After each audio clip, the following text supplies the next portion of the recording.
ओम शांति।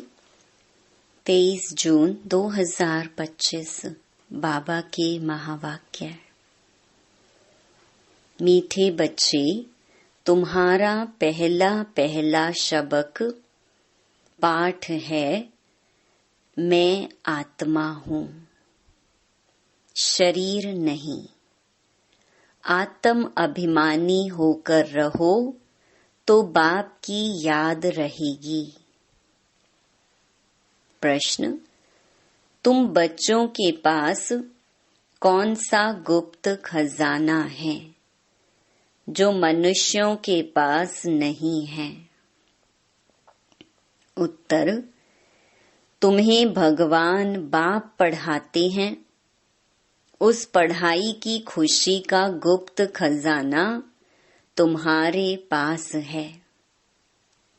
तुम जानते हो, हम जो पढ़ रहे हैं भविष्य अमर लोक के लिए, ना कि इस मृत्यु लोक के लिए। बाप कहते हैं, सवेरे सवेरे उठकर घूमो फिरो, सिर्फ पहला पहला पाठ याद करो तो खुशी का खजाना जमा होता जाएगा। ओम शांति। बाप बच्चों से पूछते हैं, बच्चे आत्म अभिमानी हो बैठे हो, अपने को आत्मा समझ बैठे हो। हम आत्माओं को परमात्मा बाप पढ़ा रहे हैं। बच्चों को यह स्मृति आई है, हम देह नहीं, आत्मा है। बच्चों को देही अभिमानी बनाने लिए ही मेहनत करनी पड़ती है। बच्चे आत्म अभिमानी रह नहीं सकते, घड़ी घड़ी देह अभिमान में आ जाते हैं। इसलिए बाबा पूछते हैं, आत्म अभिमानी हो रहते हो? आत्म अभिमानी होंगे तो बाप की याद आएगी। अगर देह अभिमानी होंगे तो लौकिक संबंधी याद आएंगे। पहले पहले यह शब्द याद रखना पड़े, हम आत्मा हैं। मुझ आत्मा में ही 84 जन्मों का पार्ट भरा हुआ है, यह पक्का करना है। हम आत्मा हैं। आधा कल्प तुम देह अभिमानी हो रहे हो। अभी सिर्फ संगम युग पर ही बच्चों को आत्म अभिमानी बनाया जाता है। अपने को देह समझने से बाप याद नहीं आएगा। इसीलिए पहले पहले यह सबक पाठ पक्का कर लो। हम आत्मा बेहद बाप के बच्चे हैं। देह के बाप को याद करना कभी सिखलाया नहीं जाता है। अब बाप कहते हैं, मुझ पारलौकिक बाप को याद करो, आत्म अभिमानी बनो। देह अभिमानी बनने से देह के संबंध याद आएंगे। अपने को आत्मा समझ और बाप को याद करो, यही मेहनत है। यह कौन समझा रहे हैं? हम आत्माओं का बाप, जिनको सब याद करते हैं। बाबा आओ, आकर इस दुख से लिबरेट करो। बच्चे जानते हैं, इस पढ़ाई से हम भविष्य के लिए ऊंच पद पाते हैं। अभी तुम पुरुषोत्तम संगम युग पर हो। इस मृत्यु लोक में अब बिल्कुल रहना नहीं है। यह हमारी पढ़ाई है ही भविष्य 21 जन्म लिए। हम सतयुग अमर लोक के लिए पढ़ रहे हैं। अमर बाबा हमको ज्ञान सुना रहे हैं तो यहाँ जब बैठते हो पहले पहले अपने को आत्मा समझ बाप की याद में रहना है, तो विकर्म विनाश होंगे। हम अभी संगम युग पर हैं। बाबा हमको पुरुषोत्तम बना रहे हैं। कहते हैं मुझे याद करो तो तुम पुरुषोत्तम बन जाएंगे। मैं आया हूँ मनुष्य से देवता बनाने। सतयुग में तुम देवता थे, अभी जानते हो कैसे सीढ़ी उतरे हैं। हमारी आत्मा में 84 जन्मों का पार्ट नोंधा हुआ है। दुनिया में कोई नहीं जानते, वह भक्ति मार्ग अलग है, यह ज्ञान मार्ग अलग है।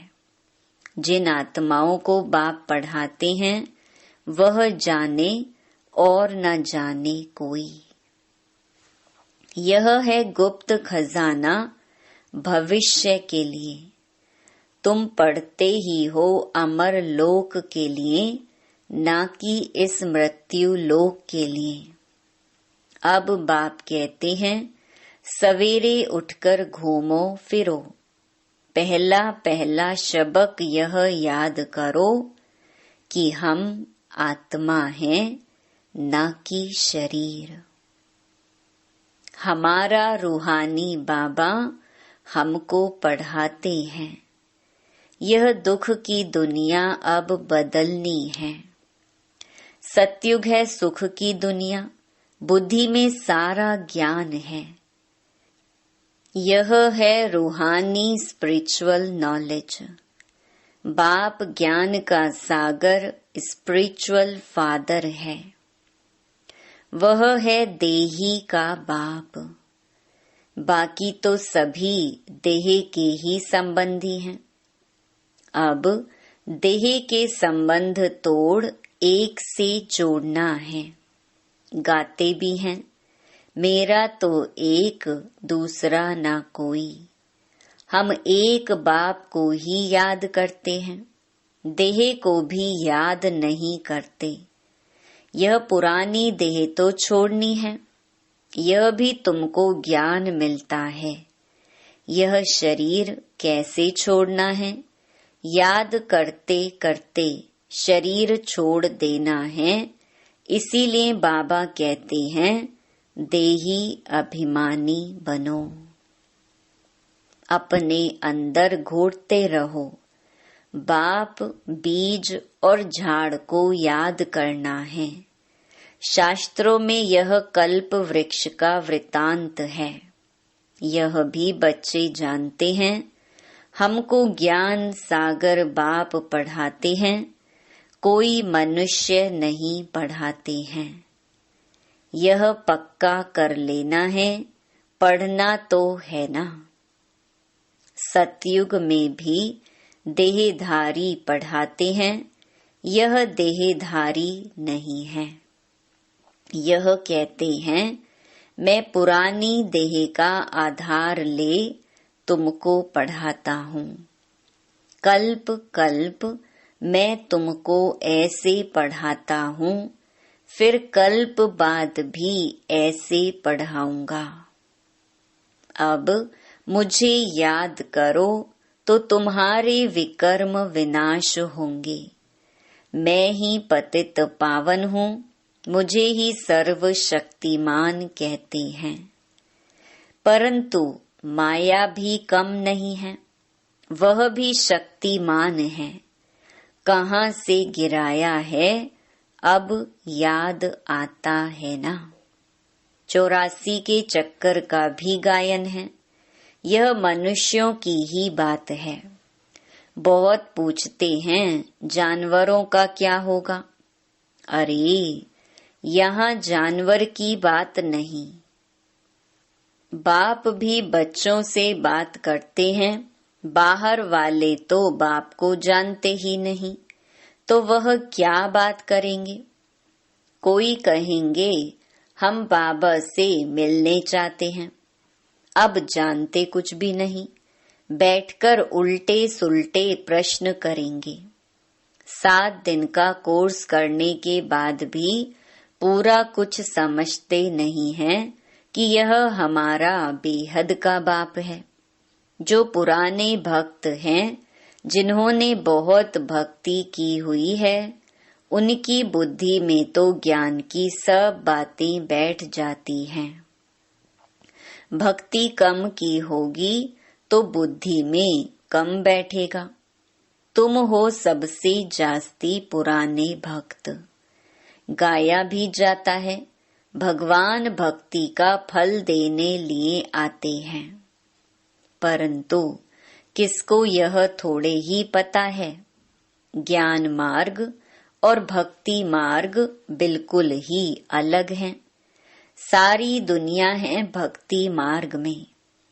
कोटों में कोई आकर यह पढ़ते हैं, समझानी तो बहुत मीठी है। 84 जन्मों का चक्कर भी मनुष्य ही जानेंगे ना। तुम आगे कुछ नहीं जानते थे, शिव को भी नहीं जानते थे। शिव के मंदिर कितने ढेर हैं। शिव की पूजा करते, जल डालते, शिवाय नमः करते, क्यों पूजते हैं कुछ पता नहीं। लक्ष्मी नारायण की पूजा क्यों करते, वह कहाँ गए कुछ पता नहीं। भारतवासी ही हैं जो अपने पूज्य को बिल्कुल जानते नहीं। क्रिश्चियन जानते हैं क्राइस्ट फलाने संवत में आया, आकर स्थापना की। शिव बाबा को कोई भी नहीं जानते। पतित पावन भी शिव को ही कहते हैं। वही ऊंच ते ऊंच है ना। उनकी सबसे जास्ती सेवा करते हैं। सर्व का सद्गति दाता है। तुमको देखो कैसे पढ़ाते हैं। बाप को बुलाते भी हैं कि आकर पावन बनाओ। मंदिर में कितनी पूजा करते हैं, कितनी धूमधाम, कितना खर्चा करते हैं। श्रीनाथ के मंदिर में, जगन्नाथ के मंदिर में जाकर देखो, है तो एक ही।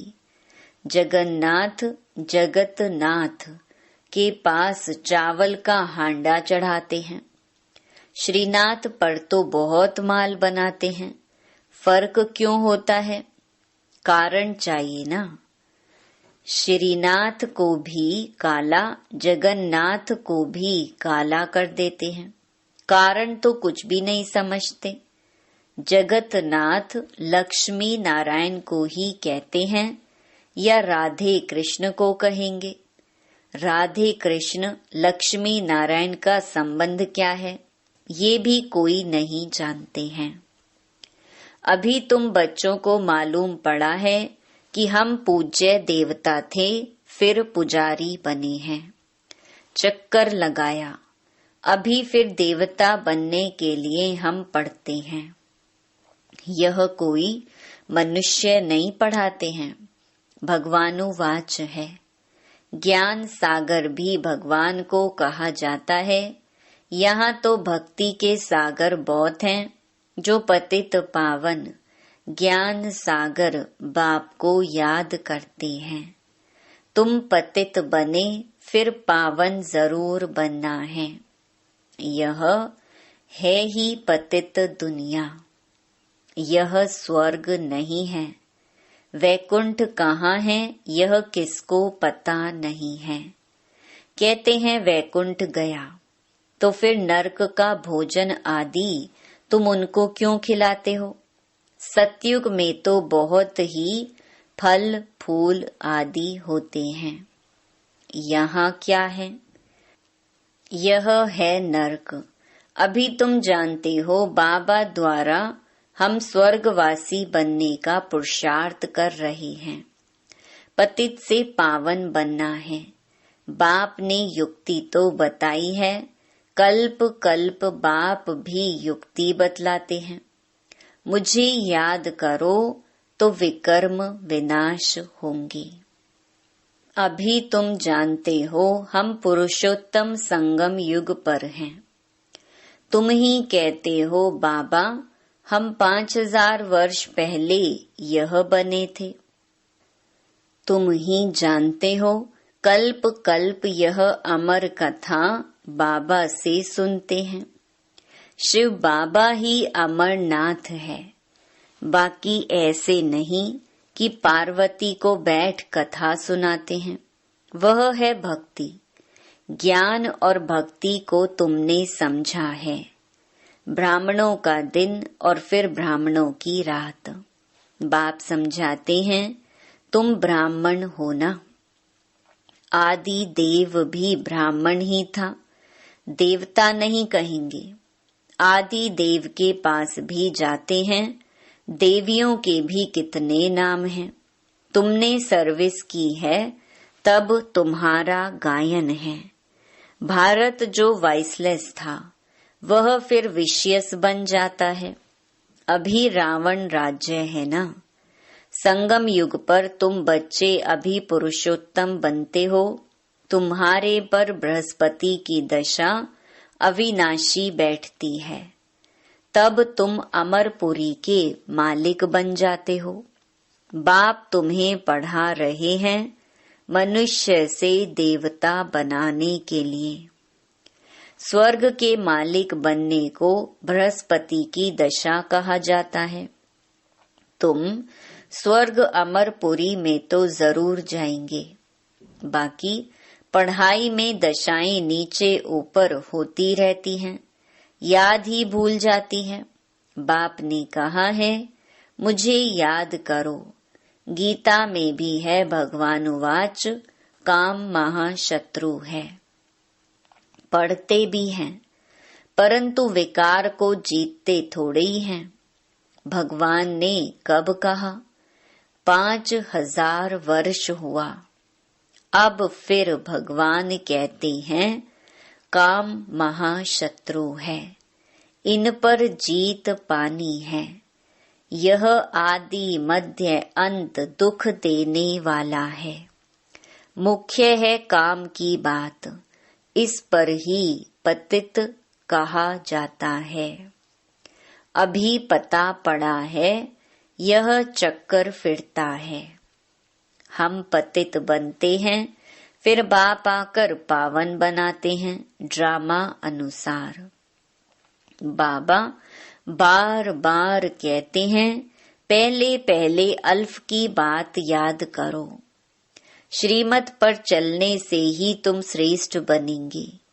यह भी तुम समझते हो। हम पहले श्रेष्ठ थे, फिर भ्रष्ट बने। अब फिर श्रेष्ठ बनने का पुरुषार्थ कर रहे हैं।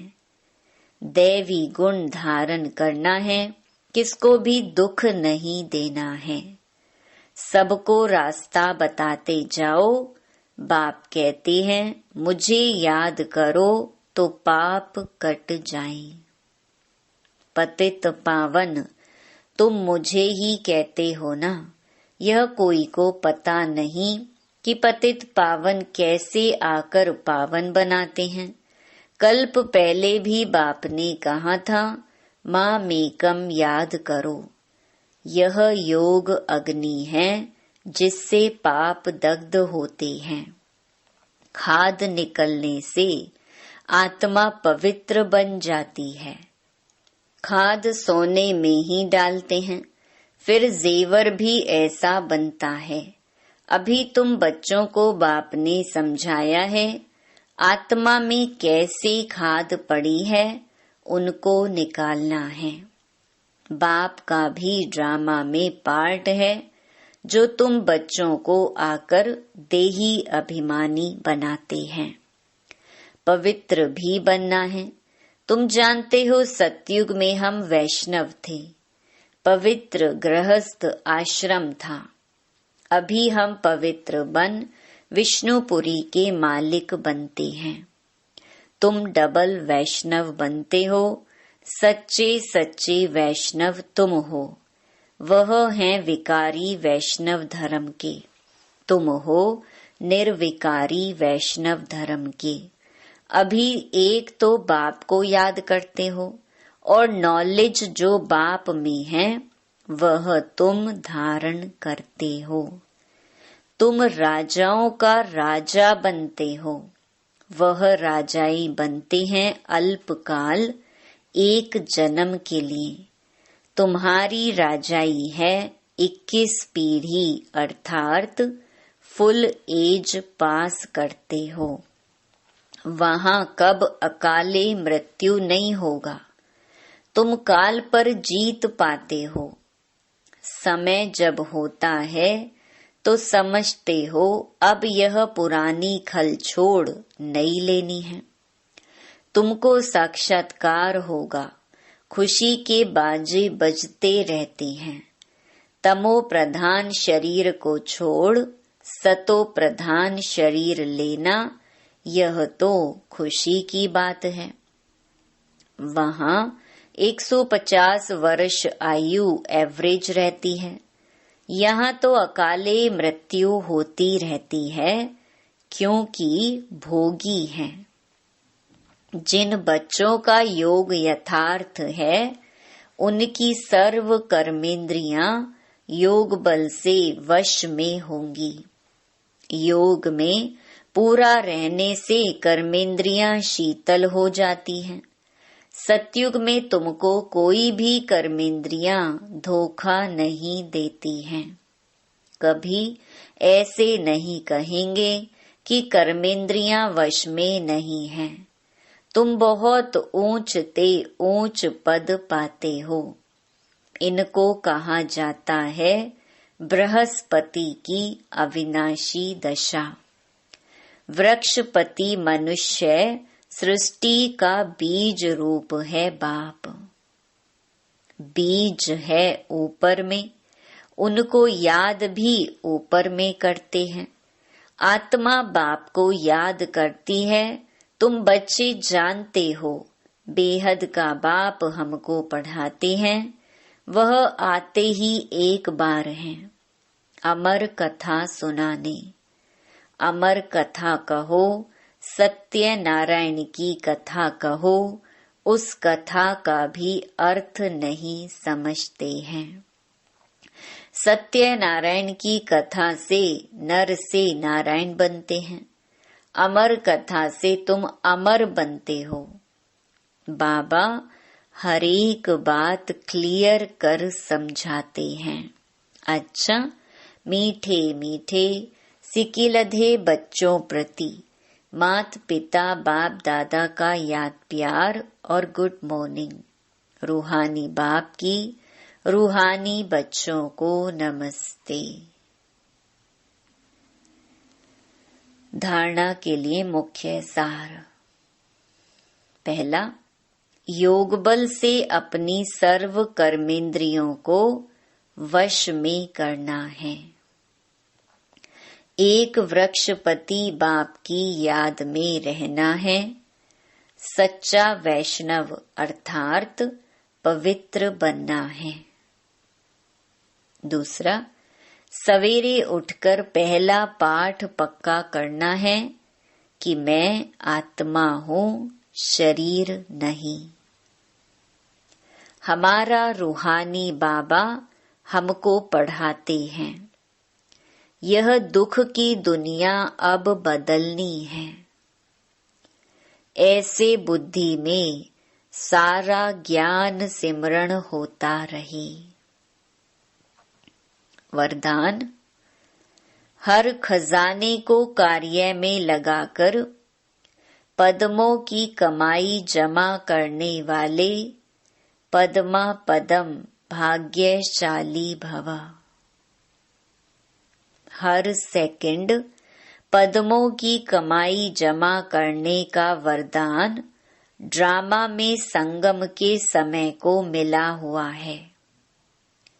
ऐसे वरदान को स्वयं प्रति जमा करो और औरों के प्रति दान करो।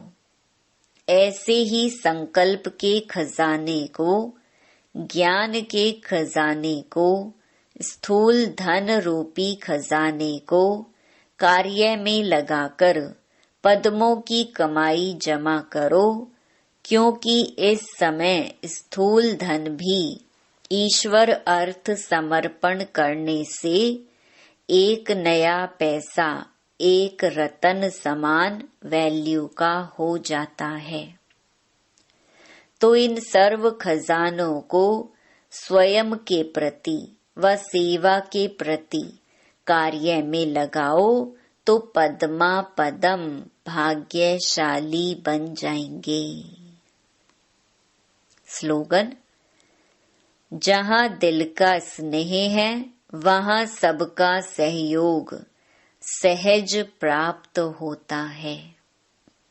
अव्यक्त इशारे: आत्मिक स्थिति में रहने का अभ्यास करो, अंतर्मुखी बनो। अब ऐसे ट्रांसपेरेंट पारदर्शी हो जाओ जो आपके शरीर के अंदर आत्मा विराजमान है वह स्पष्ट सभी को दिखाई दे। आपका आत्मिक स्वरूप उन्हों को अपने आत्मिक स्वरूप का साक्षात्कार कराए।